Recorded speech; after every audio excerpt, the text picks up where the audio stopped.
God is a living reality and not a dumb existence. He is meaningful, vibrant, and very subtle, yet powerful, resounding discourse. Powerful, resounding discourse from eternity to eternity, that's how He is. With all life wrapped and tangled up in such mean and small and insignificance of trashy life that we almost lose capacity of getting up those subtle nuances, resonances, whirling and music of eternal love from God.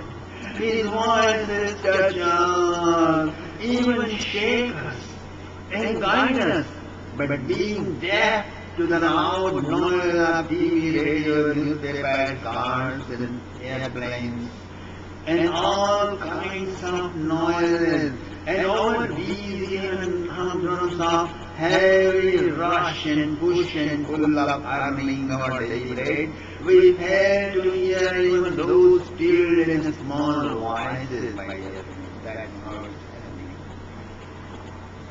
Outside the cuckoo is going so sweetly, birds are chirping, waves of Ganga flowing as if dancing and singing, sunshine is so enlivening, but you do not even become aware of all these when you are busy with your computer chatting on the internet in your room. You are lost in thoughts, or become afraid, or feel lonely and fail to feel the cozy silence of a midnight walk. God is talking, and God's talkings are more subtle than the music of silence of midnight. It is more finer than the songs of cuckoos and waves of Ganga. Go to an hill station on an echo point. If you bark like dog, many barks will come back to you. If you shout out 400 words, it will come back to you in many folds. But those who have developed patterns of only those kinds have no other way. They will keep grumbling, panicking, yelling, crying, and keep beating their heads to change the world. Bring communism. Bring Marxist theory, Stalinist theory. Bring Christianity, bring Islam, that's how we shout. My dear friends, but there are others who can raise the voice of a cuckoo and a nightingale, who can sing so sweetly that will return in the same point from all directions. Exactly the same way God returns us whatsoever we have shout out around us, okay? And He returns whatever we offer Him, whether it is a flower garland or shoe garland, praises or insults, respect or complaints, or heavy bricks, whatever we have been sending out to Him is being showered upon us back. Your gift to Him being returned in 1,000 ways. If you feel nobody loves me, I am so lonely and feeling alienated and disoriented, watch out. You have not loved somebody, anybody, even if you say you love, it was a sheer business, a manipulation, exploitation, and not love. If you insist you did love, you don't know what love is.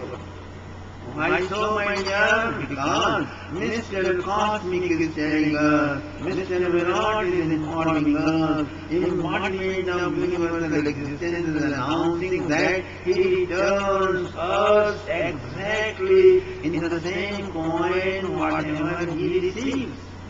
The problem is, you never know what you have given until it comes back to you. But then, you fatally deny. Your problem is, you insist that this is not the food you have sown the seed of, when the fruit is poisonous, sufferingful, devastating, you cry, grumble, blame God, blame fate, blame time, blame planetary situation or anything in the pit of your insanity of misunderstanding. Mr. Virat says, no injustice take place on anybody, anywhere, anytime, and that's it.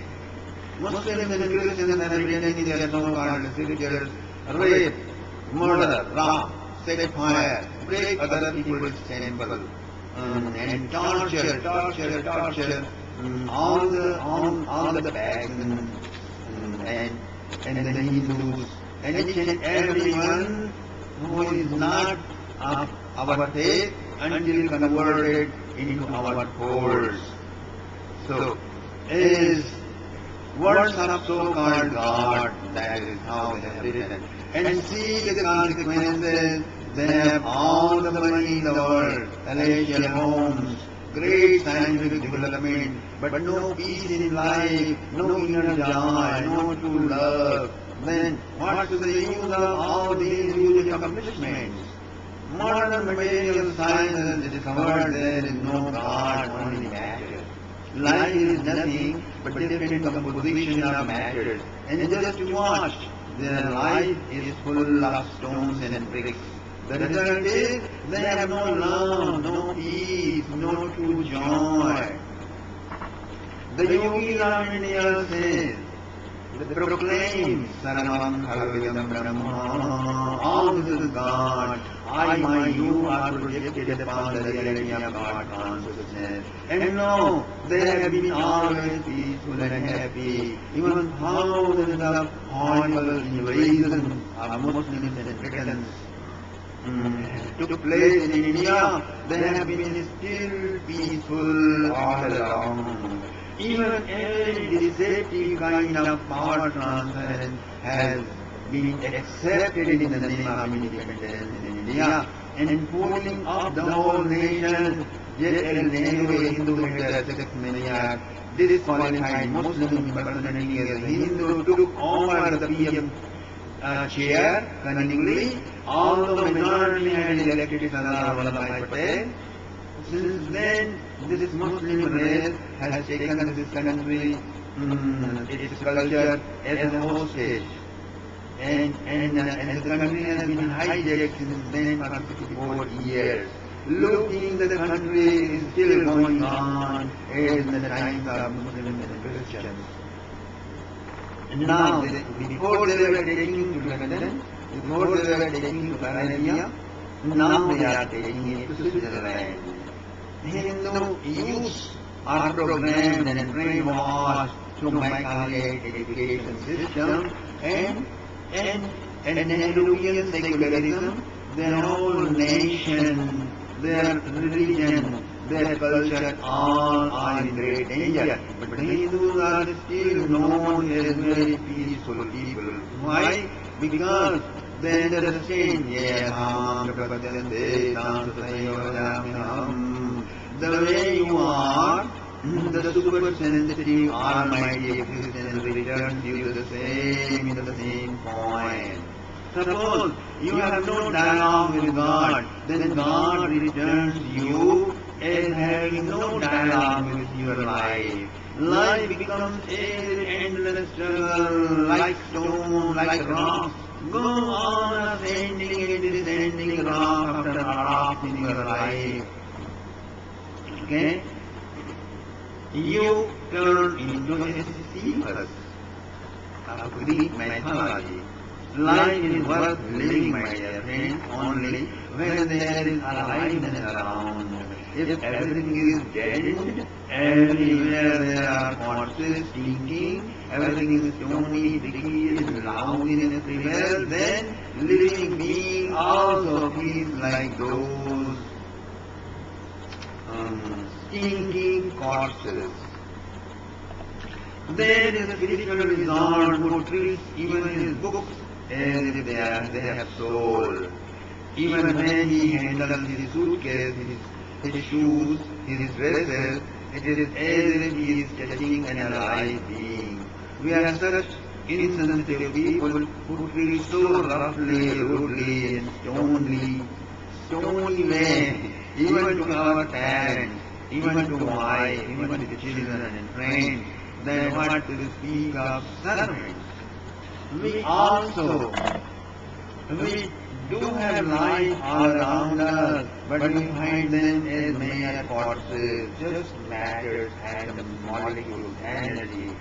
That is why in our age, in the missile age, life has become so useless, loveless, but full of sex and full of fear of AIDS. Cell of unknown is such a big business here. That yogi spiritual resort is in India. He is taken as crazy. He could not get visa for that to visit abroad. But he is a very peaceful, joyful and lovely person. Very happy all his life. Unconditionally happy, my dear friend.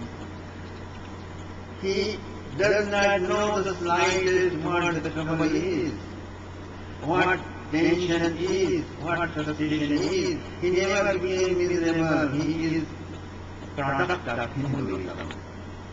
Now, the whole Christendom and Muslim world, our scientific modern generation is so miserable and confused that even though they are advanced in wealth, power and all respects, still they are wrong.